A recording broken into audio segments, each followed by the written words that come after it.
Mulai dari media sosial, tontonan, kemudian film-film dan lain sebagainya, ini membuat kita terkadang lalai dan lupa kepada Allah Subhanahu wa Ta'ala. Sehingga kita lupa bahwa tujuan hidup kita satu. Manusia itu punya satu tujuannya, ridhollah, ridhonya Allah dan syurganya Allah Subhanahu wa Ta'ala. Makanya dulu sahabat itu pernah bertanya kepada Rasulullah, "Ya Rasulullah, wa ma'alamatus sa'adah fil akhirah?" Apa ciri orang yang bahagia nanti ketika hidup di akhirat? Qala Rasulullah sallallahu alaihi wasallam, ridallah jannatullah. Orang yang dapat ridhonya Allah, orang yang dapat syurganya Allah Subhanahu wa Ta'ala.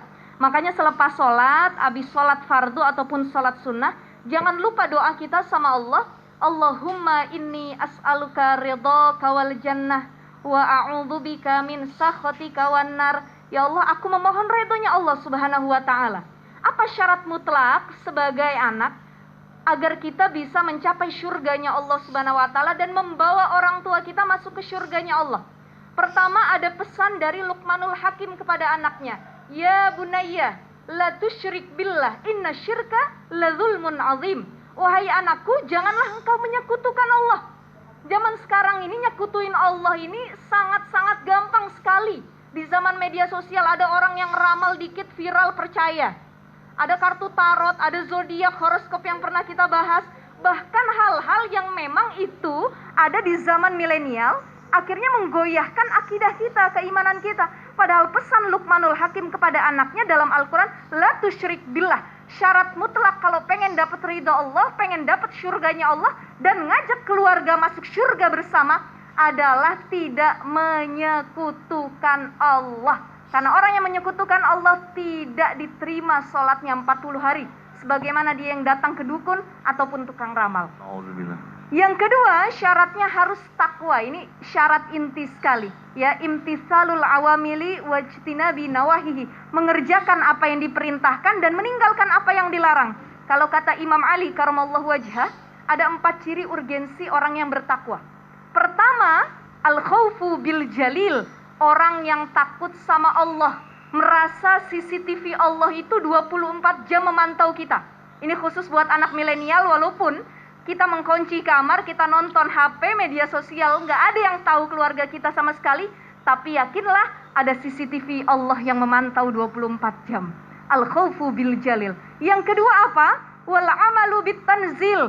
Beramal dengan apa yang diajarkan oleh Islam, Al-Quranul Karim, sunnah Nabi Sallallahu Alaihi Wasallam. Jadi orang yang baik, orang yang solih, bukan hanya mereka yang hafal Quran, tapi juga mereka yang hafal Quran dan mengamalkan isi daripada Al-Quran. Itu yang kedua. Yang ketiga, wal qanaatu bil qalil. Bersyukur dengan apa yang kita miliki. Anak milenial zaman sekarang ini panutannya adalah media sosial. Jadi orang yang dipuji, orang yang cantik, ganteng itu panutannya media sosial. Sehingga dirinya gampang insecure, kurang bersyukur sama Allah. Padahal kalau panutan kita adalah para sahabat, para sahabiat, insya Allah hati ini lapang dada, mau modenya kayak gimana, fashionnya kayak gimana, kehidupan kita seperti apa, tapi tetap niat kita adalah Allah Subhanahu wa Ta'ala dan bersyukur dengan yang kita dapatkan di sekeliling kita semua. Yang terakhir, kalau kita pengen dapat syurganya Allah, ciri takwa yang terakhir adalah isti'dadu liyaumir rahil, mempersiapkan datangnya hari kematian. Orang-orang yang sadar dengan tujuannya hidup di dunia menganggap bahwa dunia ini seperti pom bensin, tempat singgah doang, sebentar. Tapi kalau syurganya Allah, akhirat, ini adalah tempat kembali kita nanti yang kekal. Jadi itu syarat-syarat agar kita mendapatkan syurganya Allah adalah tidak menyekutukan Allah, bertakwa, dan yang paling penting adalah berbakti kepada orang tua. Masya Allah. Nah, dengan